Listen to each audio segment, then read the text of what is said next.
Hey folks, it's April 8th, 2022. I was at a talk yesterday and there was a woman in the talk who was suggesting that suffering was noble and necessary for enlightenment, and that the Buddha said that. And I deeply disagree. I don't think the Buddha said that at all. What the Buddha said is that suffering exists, that it's going to exist. Pain is going to exist, sickness, old age, and death are going to exist. And that it is our tendency, our predisposition to suffer in the face of those.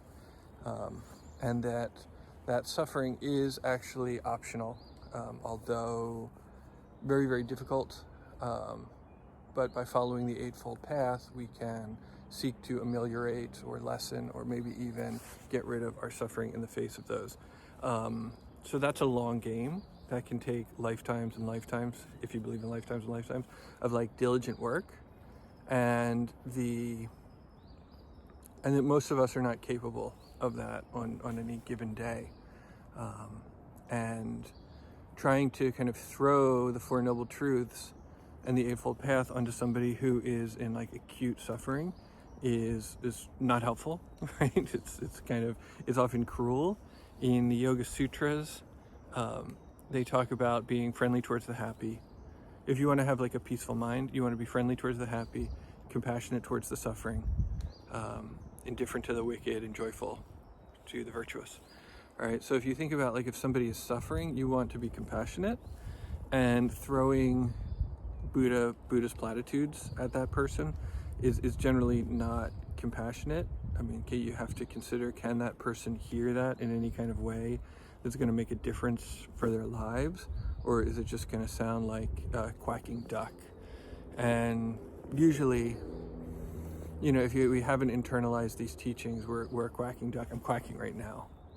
I'm like right at the edge of where I'm comfortable speaking. So it's not that your suffering makes you noble or makes you more spiritual. Your suffering makes you human. And if you want to do some spiritual work around that, you can, and it might help a bit sometimes, right? And if you do it diligently over a long period of time, it might help a little bit more. But there's no promises, right? In the short term, anyway. Long term is hard to say. I tend to want to trust those teachings. It's hard to find evidence. There's a little bit of faith there. I found some evidence in my own life over time, being fairly fortunate and fairly well, various aches and pains and maladies, but for the most part. But life was worse, and it did practice, and it got a little better. But I don't think that the suffering was necessarily necessary for me to become the person that I am now. It was just happened to be how it was, right? And so this kind of lifting up or idealizing our circumstances and doing these kind of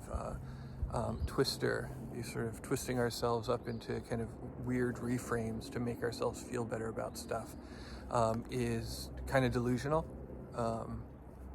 Better to just kind of see things head on and do the best you can in the face of it, and love one another in the face of it. All right, that's all I have to say about that. Thank you. Much love.